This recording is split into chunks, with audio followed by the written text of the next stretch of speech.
What up, y'all?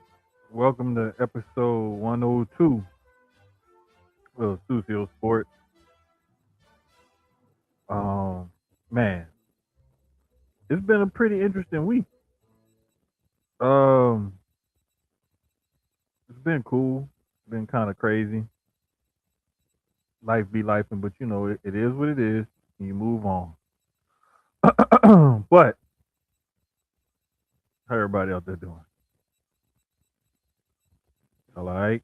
Y'all good? Cool.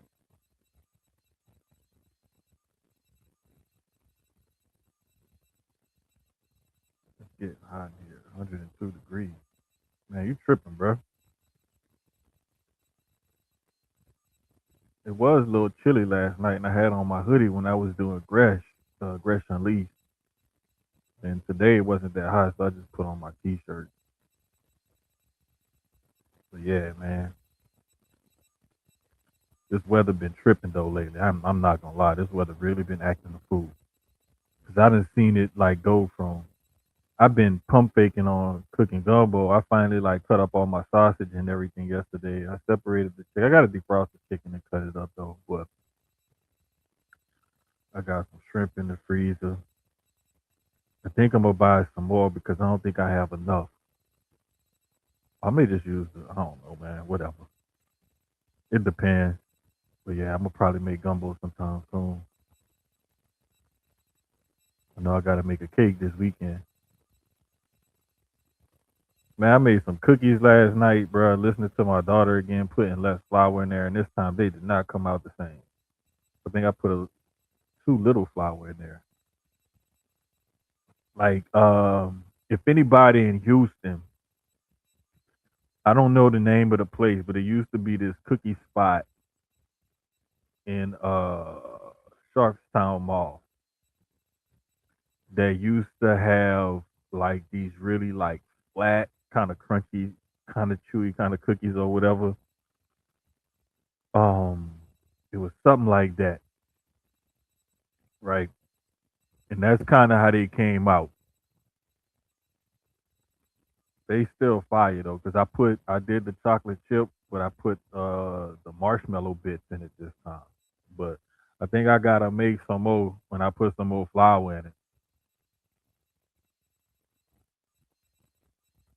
He said he done had gumbo for lunch the last couple of days, bruh. Like shit be crazy, bruh.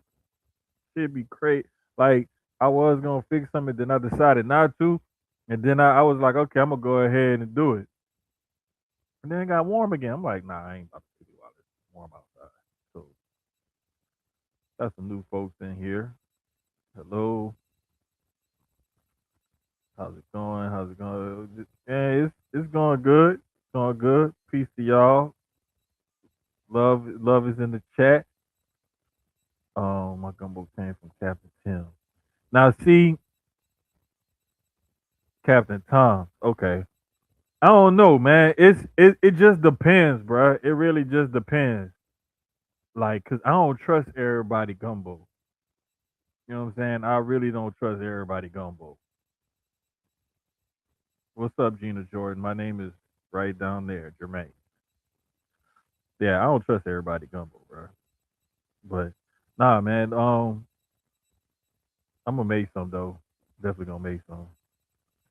But man, this past week of NFL games was kind of wild. We saw 44-year-old Philip Rivers start for the first time in 5 years and almost lead the Colts to a victory. That was an insane game. I couldn't believe like that game had like I couldn't believe it had gotten that far. Like I did not think that he would lead the team to. It was insane that they were actually up 13-9 heading into the fourth quarter. So that was kind of wild. But they ended up losing 18-16. So that was one of the games I had down. Also had the Chargers Chiefs because I wanted to keep an eye on that game as far as that division is concerned. Um, Chargers end up holding on to win 16-13, and the Chiefs end up losing Patrick Mahomes with a torn ACL. Not only did they get eliminated from playoff contention after some other things went on that day after their loss, but they also lost their franchise quarterback. So that sucks. But that was another good dogfight of a game. Both defenses came to play, and there will be officially a new winner of the AFC West this year. The other game I had was Bills Pats, which didn't disappoint because the Patriots were up 21-0. It looked like they had the Bills on the ropes early on in the second quarter. And then the Bills erased that deficit, took the lead, and was like, nah, we out of here. So Patriots still got a little bit of fight left in them, holding off the Bills with a one game lead, I believe, or half game lead, or whatever it is in the AFC East. So that's looking pretty stout standing. Um, Keys had Bills pass Chargers Chiefs also same as me. But his other game for this past week to watch was that Ravens Bengals game, which ended up being a good game. Well, no, it wasn't because I forgot that was the one where it was a freaking blowout, man. Their defense finally stepped up, and looks like Lamar Jackson was not practicing again today, but that's been his thing for like the last few weeks. Not practicing on Wednesday and then practicing Thursday, Friday. So we shall see going into next week. But yeah, Keys had Chargers, Chiefs, and Bills Pats just like I did, and his other game was Ravens Bengals, which turned out to be a blowout. I thought it was going to be a good game also, but mm-hmm. Other good games we had this week. Well, Packers Broncos, that was another game that I wanted to keep an eye on, and Lions Rams. Both of those were one score games with a lot of playoff implications in place, especially with the Lions and the Rams being in the NFC, and the Lions like going on the slide lately, as opposed to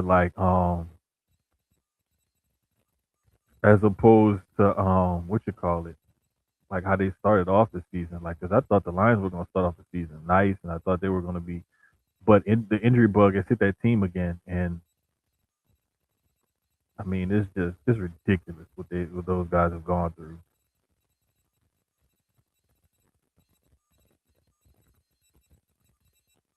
Yeah, they started the season 5-2, and now they're 8-6. So they kind of fallen off a little bit. Believe in Bills Mafia. Hey, bro, the Bills they got what it takes. It's just that they never seem to put it all together. Is my biggest thing with the Bills, and now they don't have the Chiefs standing in their way. They came back and beat the Ravens first game of the season.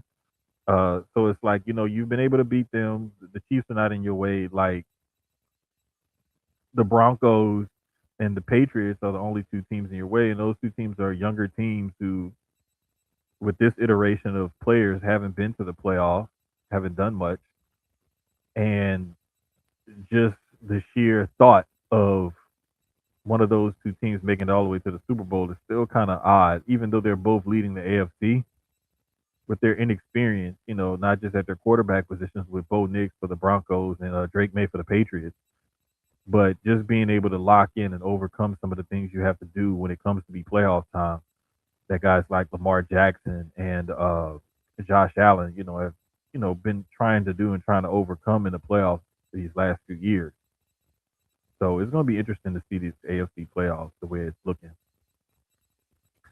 As of right now, playoff picture looks like Ravens are still eligible to win their division. I don't think they're going to make the wild card because they're 2 games behind the Texans, and the Texans have the tiebreak over them. The Colts, I'm just not believing in Pawpaw Rivers. I don't think he's going to be able to do enough to overtake the Texans, and I definitely don't think they're going to do anything with the Jags as far as winning that division is concerned. Um, so it really is going to come down to the Ravens and the Steelers who's going to win the AFC North. Because I don't believe in the Colts to make the playoffs. Because I don't think the Texans are going to fall off, and I think the Colts are going to take a step back, especially with the injury news with Daniel Jones and them having to rely on Riley Leonard or Phillip Rivers at quarterback. Um, yeah, I just don't see it, man. I really don't see it. I really don't see it. So I think it's going to come down to whoever wins the AFC North, they'll get that spot. And I think the Texans and the Bills and the Chargers are going to run away with those 3 wildcard spots. So AFC picture is pretty much cleared up. Over in the NFC, um, oddly enough, the Packers are one of the teams that I thought was going to challenge for the NFC crown. They're actually in the last wild card spot. The Detroit Lions are actually 1 game out. They're another team I thought was could challenge for the NFC crown. And now, we've got Tampa leading the NFC South at 7-7, guaranteed to get a home playoff game. And then you got teams like Seattle at 11-3, San Francisco at 10-4, and Green Bay at 9-4, the 3 wild cards in the NFC. Winner of the NFC East. Currently, the Eagles are up with a 9-5 record, and then the Cowboys are behind them, 6-7-1. I do not think that the Cowboys have enough to chase the Eagles down and win that division this year. Their only hope is that one of those teams at the bottom of the NFC falls out. They have to win all of the rest of their games and pray that teams like Detroit and Carolina and Green Bay fall off the face of the planet. So we shall see. But yeah, man, it's getting down to the nitty gritty. You know what I'm saying? It's really getting down to it.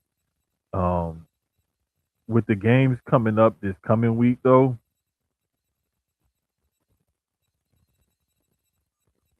you say I need the Broncos to lose so I get rid of this damn Apple. That's what you get for making stupid bets, dog. That's what you get for making stupid bets.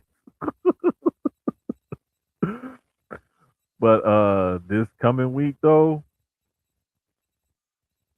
shit, the game tomorrow night is a good one with the Rams and the Seahawks.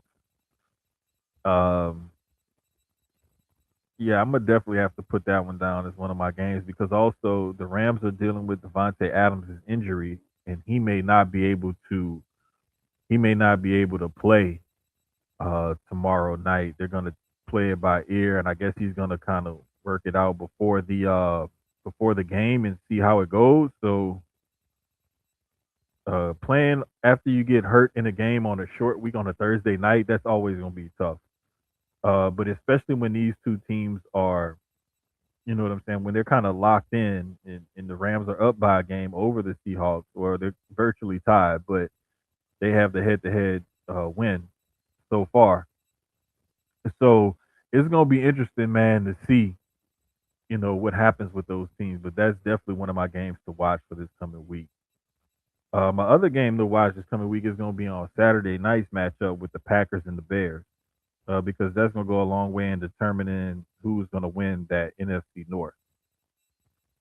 So that game is definitely gonna be interesting to see if Caleb Williams and that offense can bring it because that defense has been solid.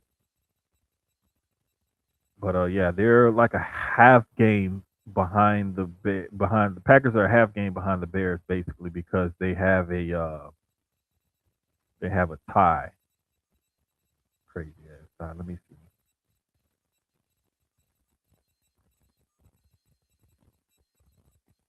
Oh, they don't have the games behind, but yeah, they're basically like percentage points behind them simply because they have that tie with the Cowboys. Um, Other game I want to watch or game that I think could be good or interesting this coming week.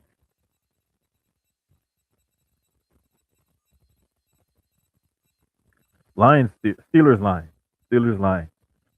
Because when you look at the playoff standings, both of those teams are in such a weird predicament where the Steelers have to win to keep maintaining their grip on the NFC North lead. The Ravens are hot on their heels because they're starting to pick back up from where they started. I believe they started the season like 1-5 or whatever, and now they're 7-7. So they're getting themselves together, which they're getting themselves together at the right time. Now, the thing with the Lions is the Lions they still have an outside shot at trying to win that NFC North, but because they've just fallen off so bad, man, I think their only hope is to pray that Chicago beats Green Bay and they keep winning and Green Bay keeps backsliding so that way they can like backdoor and get that last playoff spot. But yeah, that's going to be an interesting game because, like I said, both teams are fighting for a playoff spot. The Steelers are trying to fight to win their division, and the Lions are trying to fight to stay in the hunt. So I think those are going to be my three games to watch. Rams, Seahawks, Packers, Bears, and Steelers, Lions are going to be my three games to watch for this upcoming weekend. But with these playoff races coming down to it, there's only the Rams have clinched, and so outside of the seven that are in the playoff, there are three more still eligible to make the playoffs in the NFC. Number eight Lions, number nine Panthers, and number 10 Cowboys. Same thing. Well, not the same. Well, there's only two teams outside the playoff seven in the AFC still eligible: the Colts and the Ravens. And like I said earlier, the Colts with Daniel Jones getting hurt and being out for the season, I do not see them making a run to make the playoffs. Steelers are fool's gold. They see. Here's the thing: with TJ Watt going down now and not knowing how long he's going to be out, that's going to make it even harder for that defense to hold up for that offense. And the Ravens, like I said, are coming along at the right time. So that's going to make it real difficult. Um, that's going to make it real difficult for the Steelers. So we're going to keep an eye on that. But the Steelers have enough talent in order to pull this off. They just have to play more consistently on offense and on defense. But yeah, man. But all of those games have playoff race or division race implications. So that's why I'm looking at those. Um,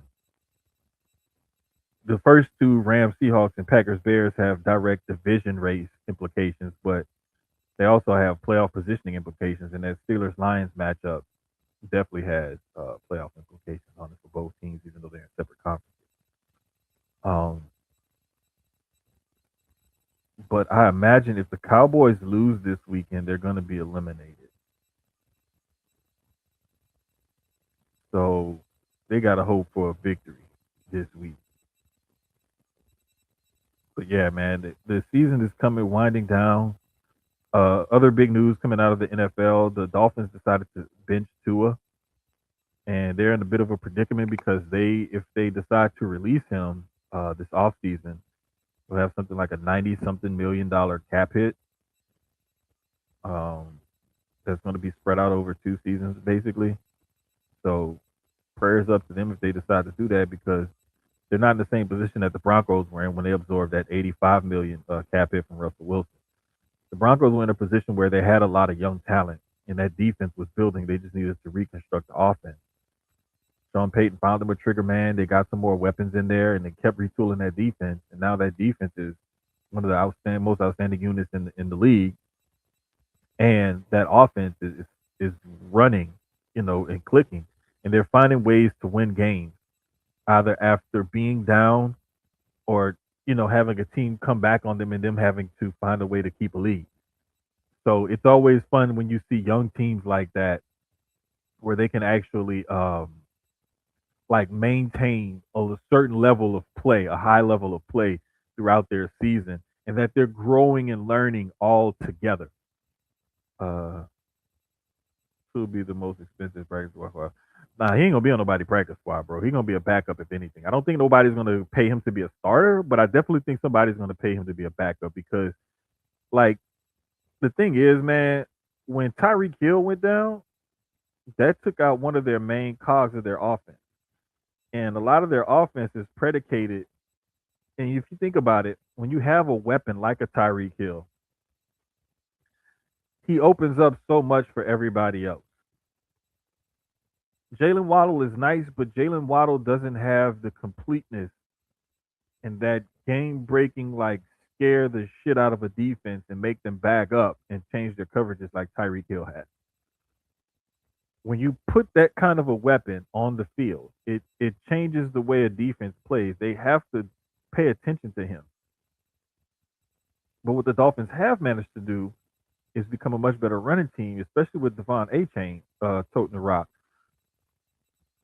And you would look at him and think like, man, how is a 180 or so, 190 pound, smallish kind of running back, a speed guy, been such a good rusher for them? And it's because the way Mike McDaniel schemes those running plays and the way they have motion, double motion, pulling guards, pulling tackles. I mean, just crackback block, like just the way they scheme it and the way they always make sure they get him in a nice, schemed run play, open up lanes for him to get in there and use his speed and athleticism.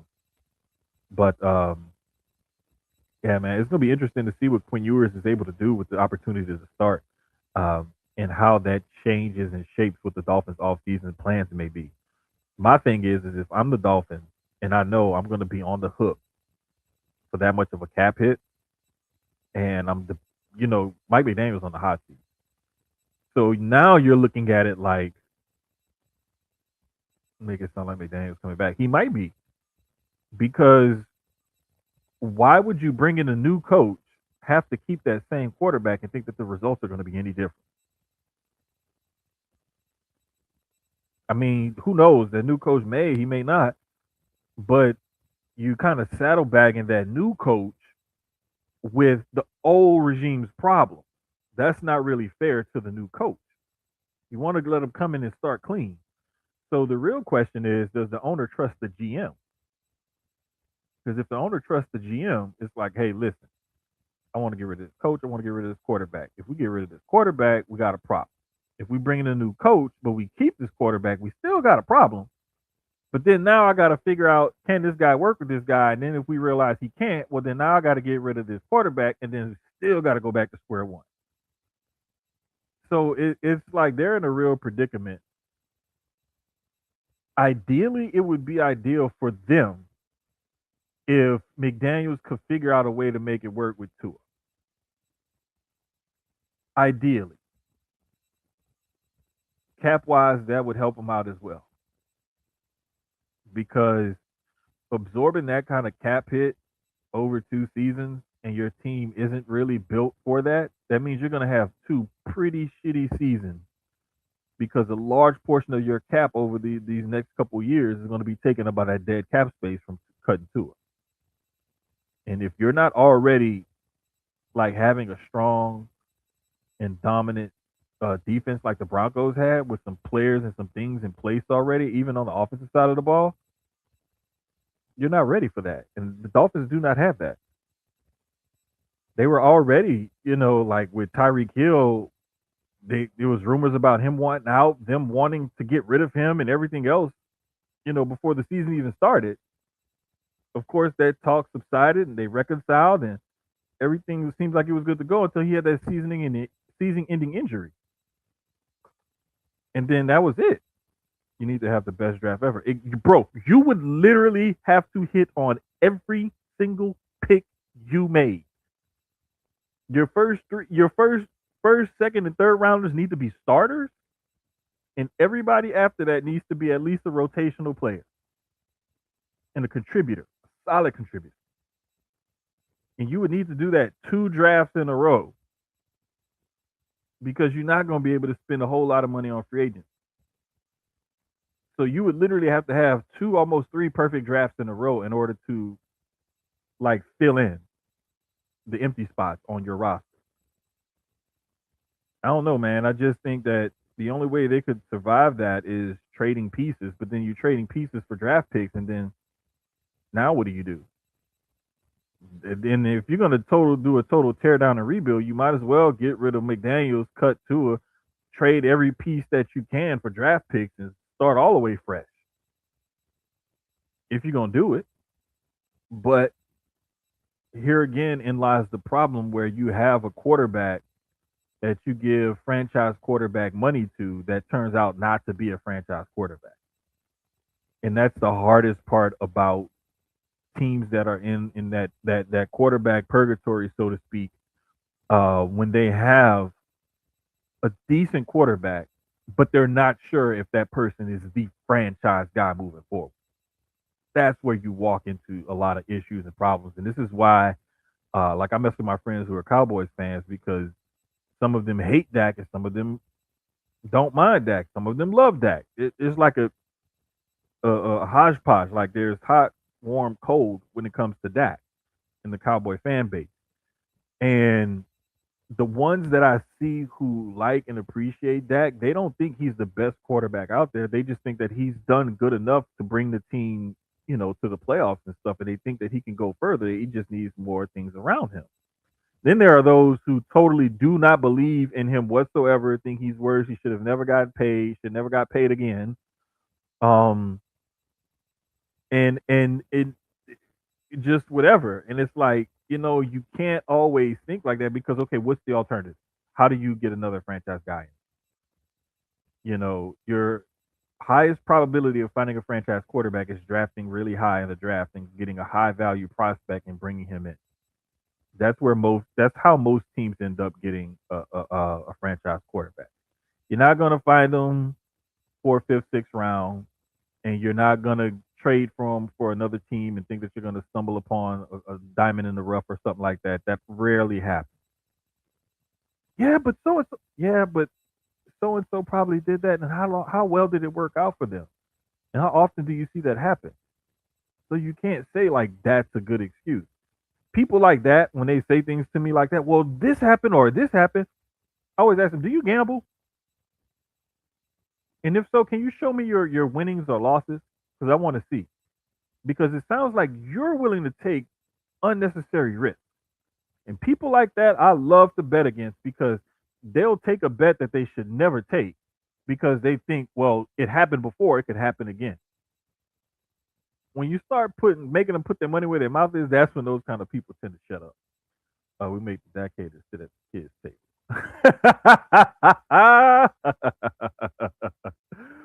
Hey man, every fan base has something like that going on. You know what I'm saying? Every fan base has something like that going on. But the funniest thing about it is sometimes you get somebody decent, sometimes you don't. It really just depends. So, but what I have to say to that is, I never tell people, what you should or shouldn't do. I just present the facts and the argument the way I see it. And the way I see it is they didn't really have a choice.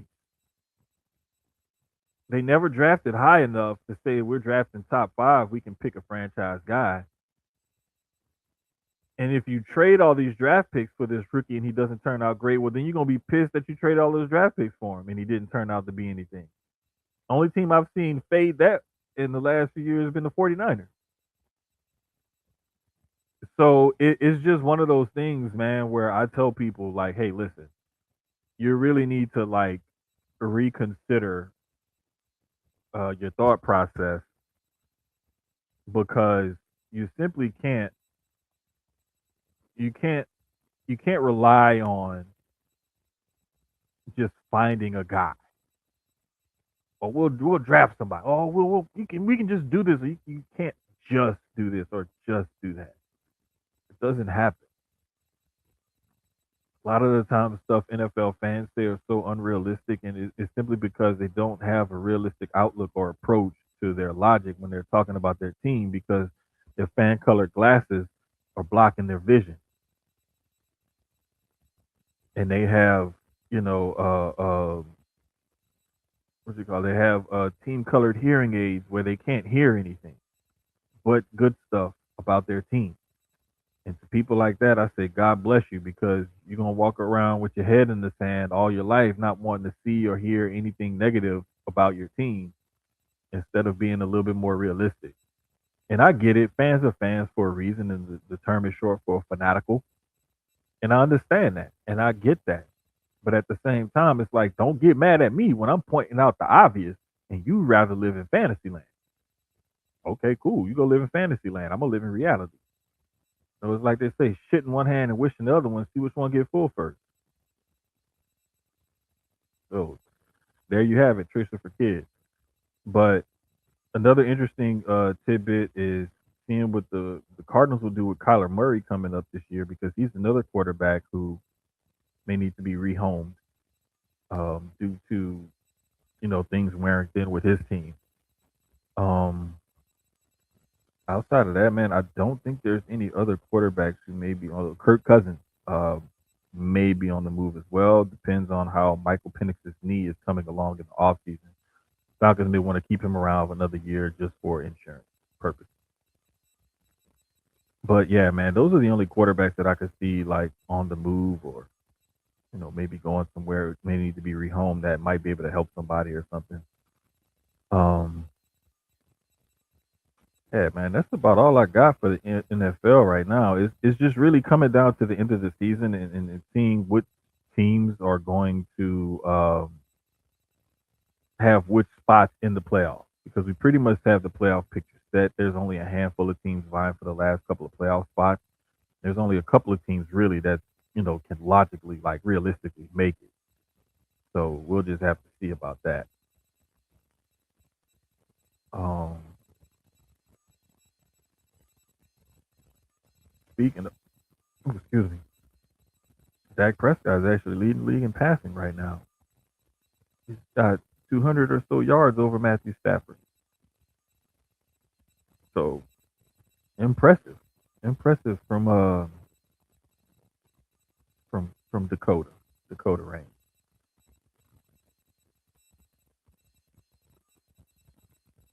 Also impressive is that Jordan Brooks from the Miami Dolphins. They have 3 games left in their season. He already has 155 tackles. That is ridiculous. I need y'all to understand that this man is averaging over 10 tackles a game. Like that is unheard of. 11 tackles a game. My bad. That is ridiculous. The amount of tackles that he has in this season. But just some things that's out there. Still waiting to see if Miles Garrett will get a couple more sacks and break the NFL sack record. I think he'll get that because they have 3 games left. I think he only needs 1.5 sacks or 2 sacks, 1.5 or 2 sacks in his next 3 games. So I think he'll go ahead and get that and break that record. Um, Puka Nakua got hurt, so he can't chase that receiving yards record. And Jackson Smith and Jigba would need like 400 and something yards over his last 3 games. So it's still within reach for him. He would just have to really like ball out a couple of those games to make it a little bit easier on him. But yeah, man, it's been a fun season to watch some football this year. I'm not gonna lie, it's been a real fun season to watch some football this year. Um, I think the scariest team heading into the playoffs right now is going to be the Texans, simply because of Will Anderson Jr. and Daniil Hunter. Those 2 defensive ends make that pass rush unbelievable. I also think that their defensive backs are really good. Their whole defense is just really fast, and they get to the ball quickly. Like they have something to do. Like they got somewhere to go, somewhere to be. So that's always good. Another scary team, I think, in that AFC is going to be the two teams at the top, the Broncos and the Patriots, because they're teams that haven't been there with this iteration of the teams that they have right now and the quarterbacks that they have. But they're such good overall teams, and they have solid coaches who have been there and or done that as a coach and or a player. So when you got solid leadership, good quarterback play, and good overall, teams, defense, and offense, then yes, you can make some noise in the playoffs, even though you're young and inexperienced. So I'm gonna love to keep an eye on that going down the stretch. Also in the NFC is so wide open because I'll be honest with you, I can see the Packers as the seventh seed right now going to the Super Bowl. I could see the 49ers possibly making a run. I'm not sure. They've had a ton of injuries. I don't know if they can carry it that far. I can see the Seahawks definitely making a run. I don't see Tampa making a run. Of course, I can see the Eagles. I can see the Bears are the one team. They're the two seed right now in the NFC, but they make me nervous. Could I see the Bears in the Super Bowl or NFC Championship? Hmm. I don't know.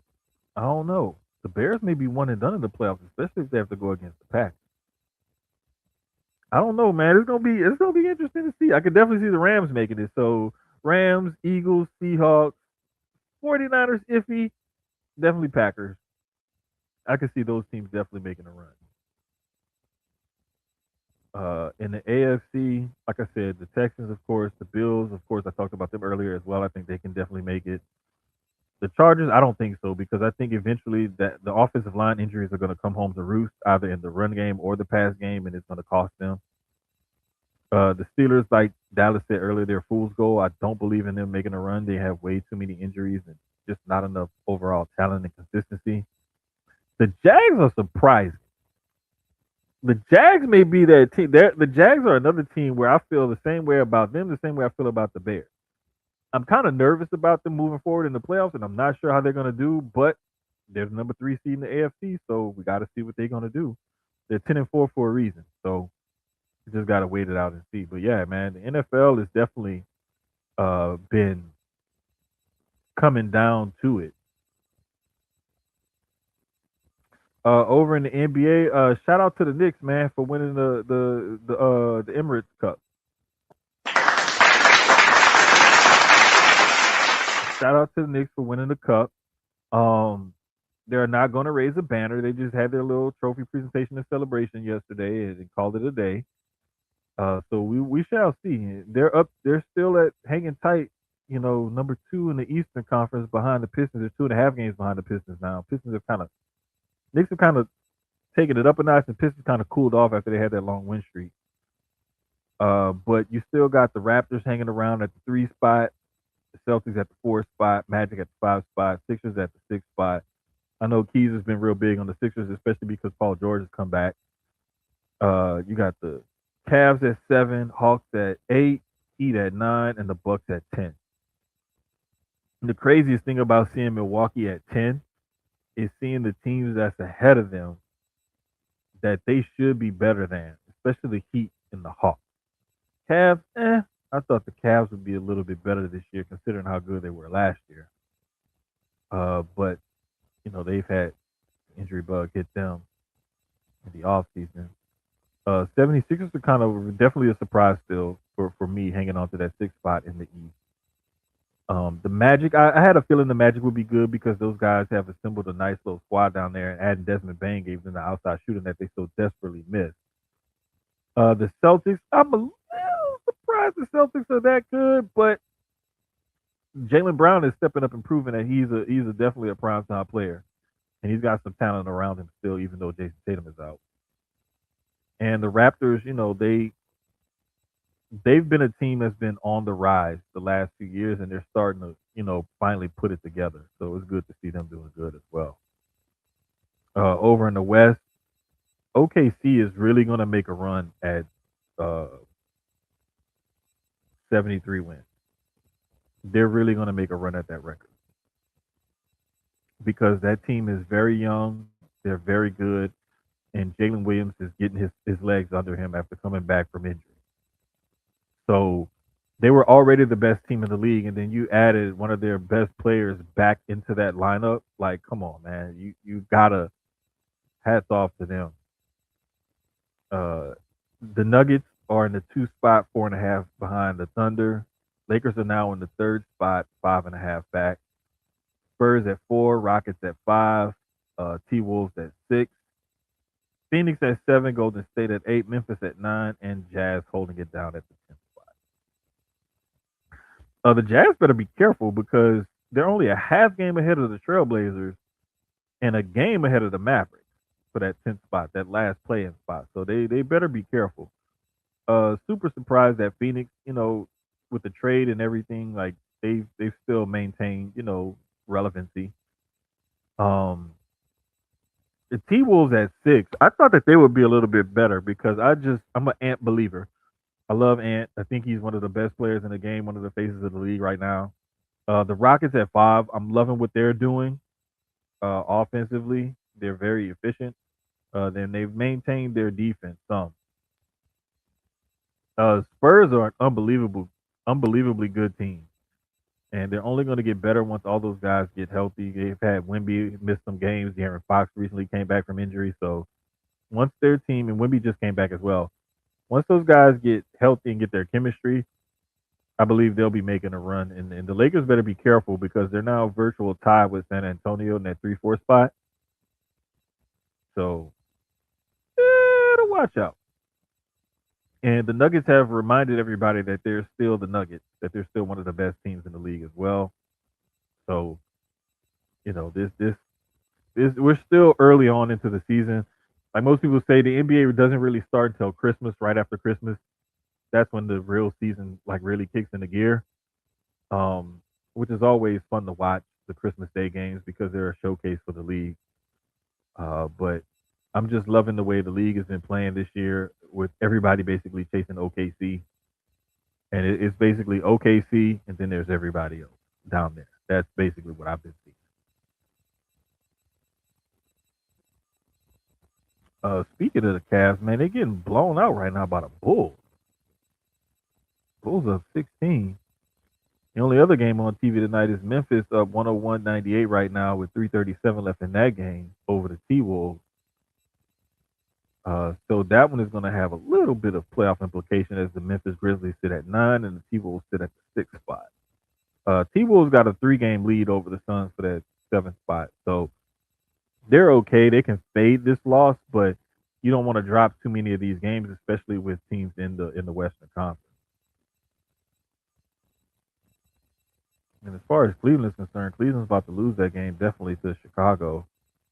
Um, they're literally they're a game out of the 3 spot, even though they're in the 7th spot, and they only have a half game lead over the team in the 9th spot. That's how close most of the East is. Between 3 and 9 is separated by a game and a half. I knew it was something else about the NBA that I wanted to make sure I talked about when I talked about the standings, and I figured if I stared at the screen long enough, I would remember it. But yeah, man, the East is like really compact between 3 and 9. There's a game and a half separating everybody, and then it's just and we're talking about Toronto, Boston, Orlando, Philly, Cleveland, Atlanta, and Miami. The most interesting thing is some of these teams, especially the Knicks at 2 for the main team, but some of these teams were rumored to want to make a push at Giannis if Giannis does want a separation from the Milwaukee Bucks. I heard the Heat. I've heard the Knicks. Uh, Other teams may have interesting trade packages to put together, so on and so forth. But it's gonna be one of those things where I think the Bucks are gonna try to find him a spot that he wants to go. I don't think they're just gonna trade him anywhere. I think they're gonna try to do right by Giannis and try to get as much as they can in return as well. So I think that if they do end up going through with this separation, I think that you know both the team and the player are going to do what they can to try to help one another out, which only makes sense because he's been their best player in franchise history going back to like Lou Alcindor when he teamed up with Oscar Robertson and bought that franchise a championship back in the early '70s. So that team has had really good players, but that team hasn't had like an iconic player since then, in my opinion. Um, I mean, you could talk about the Sidney Moncriefs and the this and the that, or whoever else you want to bring up, but let's be real. Like when we talk about superstar status, when was the last time the Bucks had a player that was just like superstar status?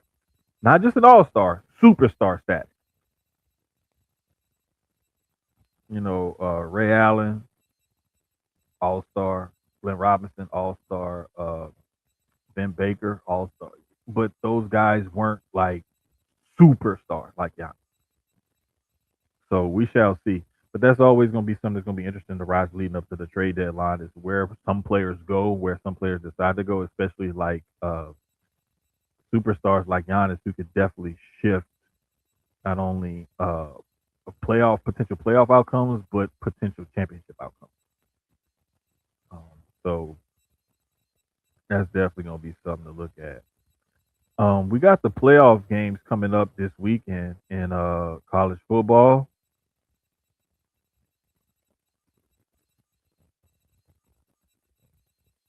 Okay, so this weekend we got Friday we got Oklahoma and Bama, and then Saturday we got James Madison and Oregon, Tulane and Ole Miss, and Miami at A&M. So those are going to be some good games to watch. I think the best games, like me and Keys have talked about it already, is going to be Miami A&M and Alabama Oklahoma, because Oklahoma will try to be the first team to beat Alabama twice in one season in forever. A&M is going to host Miami. That's going to be an 11 o'clock kickoff my time, 12 o'clock Eastern. Miami traveling west with an 11 a.m. kickoff. Shouldn't mess with your body clock too much because it's only one time zone over from the east to the central. However, it could fuck with them a little bit, but who knows? We'll see. Tulane and Ole Miss. I really, really want Tulane to have a good showing. I don't think that they'll win this game. I just want them to look good because I used to go there and I have friends that are alumni from there. So I want them to do good. Plus they uptown, so that's home, so on and so forth. No need to explain. As far as James Madison, Oregon, I think that James Madison will make that game interesting for the first like quarter or so, and then Oregon's talent will take over. But I'm definitely hoping that Tulane and James Madison show up, show out, and shock the shit out of everybody. Uh, they may not have upset wins, but I would like to see them at least do something decent. As far as the bowl games are concerned, let me go to the schedule right quick. There it goes.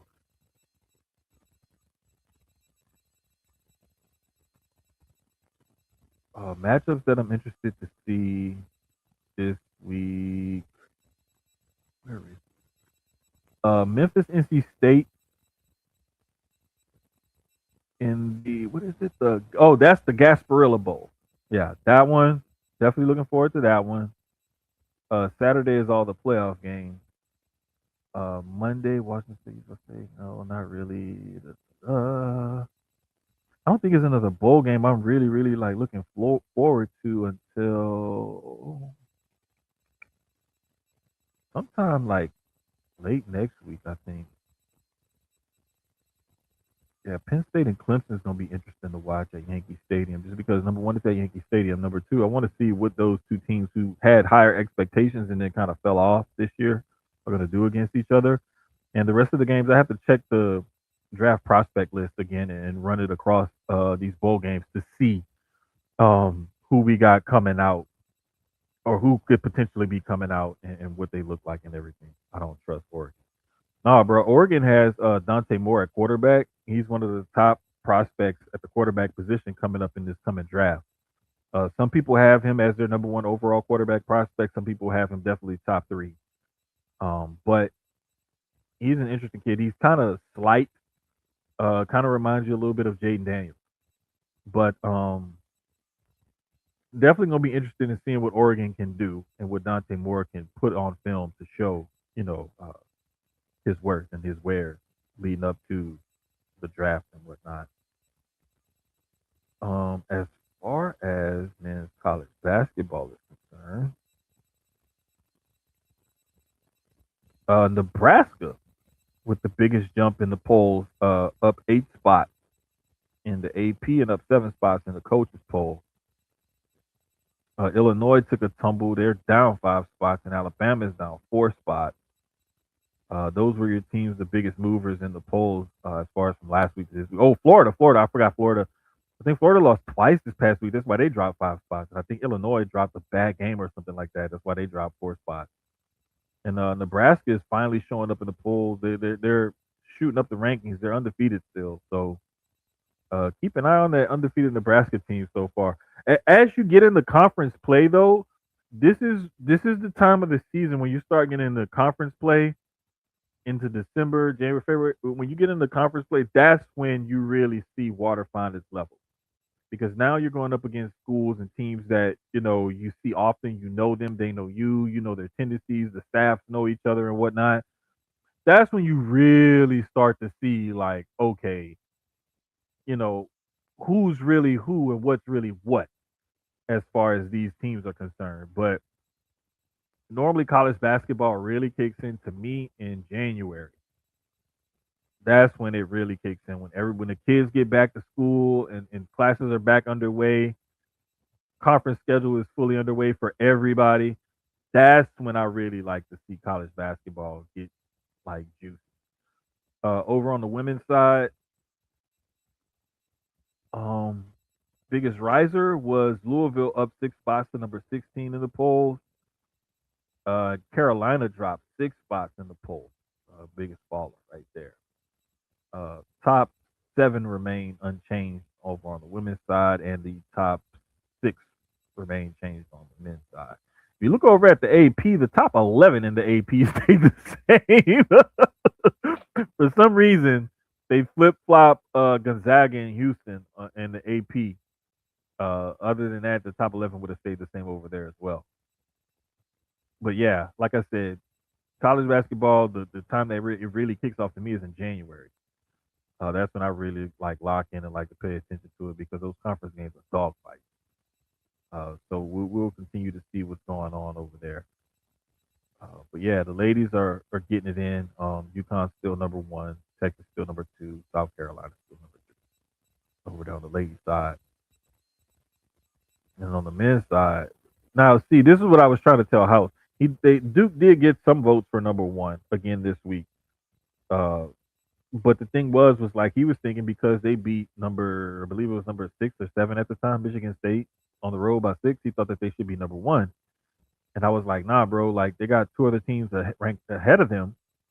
One of them playing another ranked team. If those 2 teams win, those 2 teams should get the nod. And Michigan and Arizona ended up blowing people out, so they secured their spot. So, but we will see. Like it's going to be a dogfight going down to the end. I can't really say one team on the men's side is like leading the pack or like this is far and away like the top contender to win a tournament this year. I do see that there's a bunch of teams that are capable of doing. As far as the women's side is concerned, of course, UConn is always going to be up there.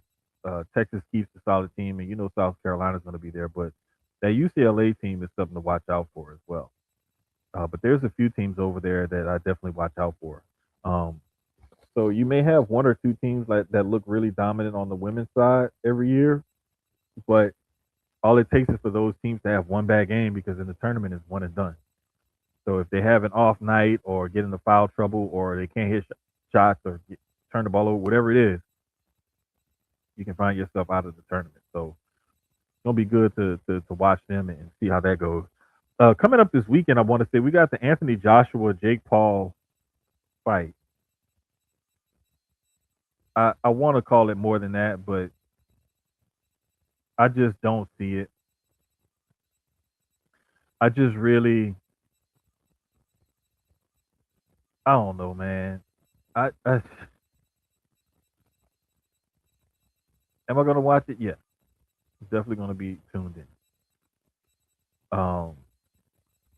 Do I think it's gonna be like some like great masterpiece? Hell no. It's gonna look like a glorified exhibition, and then Anthony Joshua should just knock Jake Paul out. But it is what it is. I saw Tyson Fury had some interesting words for Anthony Joshua, calling him all kind of names because he's choosing to fight Jake Paul. But hey, that man cashing a check. He like, look, I done got knocked out a couple of times in my last few fights. I might as well get this bread while this bread is there to get.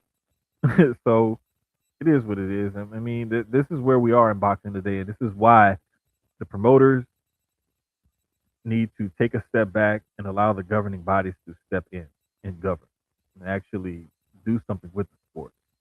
And if the governing bodies and the promoters can somehow find a way to work together, I mean, shit. Bloods and Crips called peace at one time. The Hatfields and McCoys even stopped fighting each other. You know, like there's things that will band enemies together.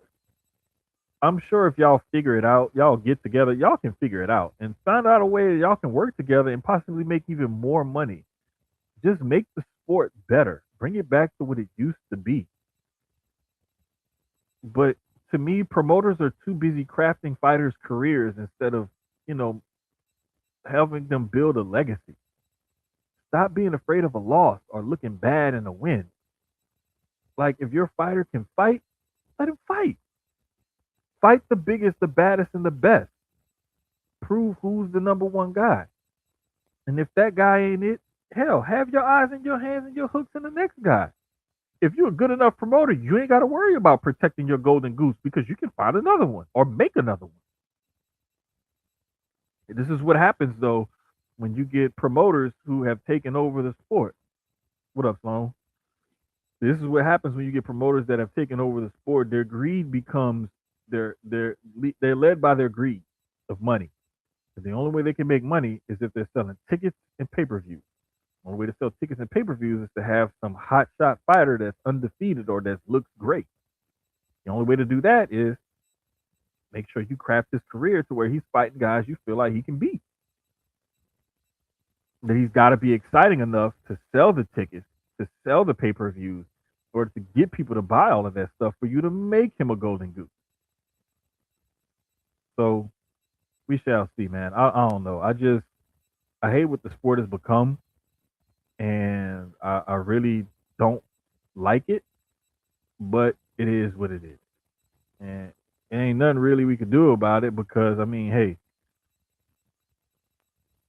what we gonna do?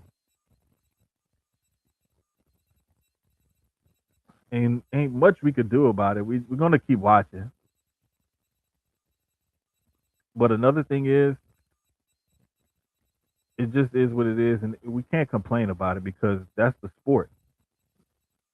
That's why I got into UFC when I did long time ago because I saw boxing falling off so bad. I wanted another combat sport to like look into. So MMA stepped in, and it's been my saving grace ever since. And I'm not gonna lie, this week I do have a rant.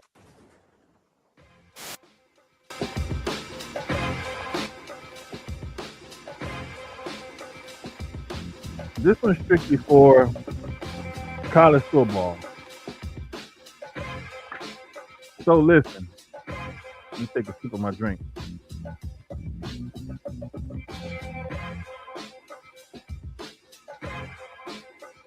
College football, I need you to get your shit together.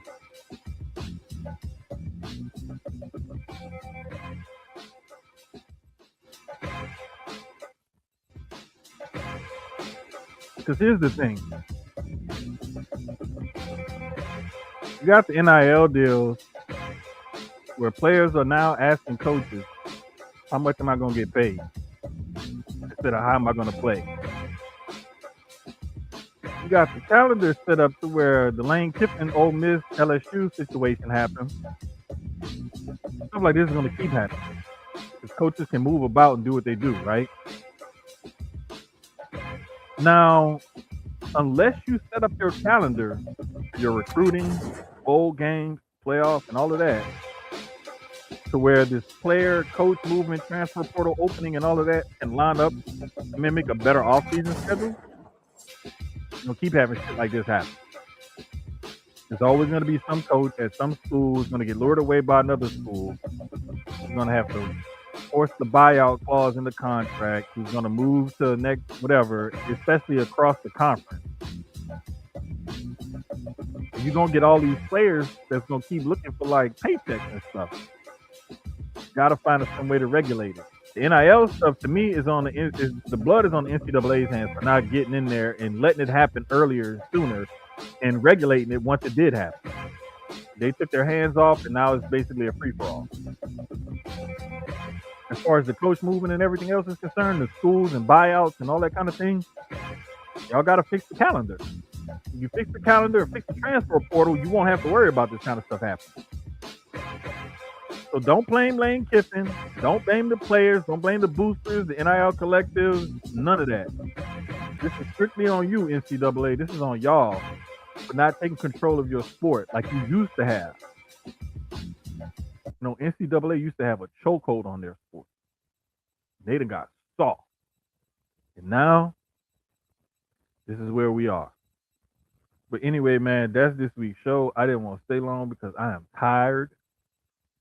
And I got to go pick my baby up.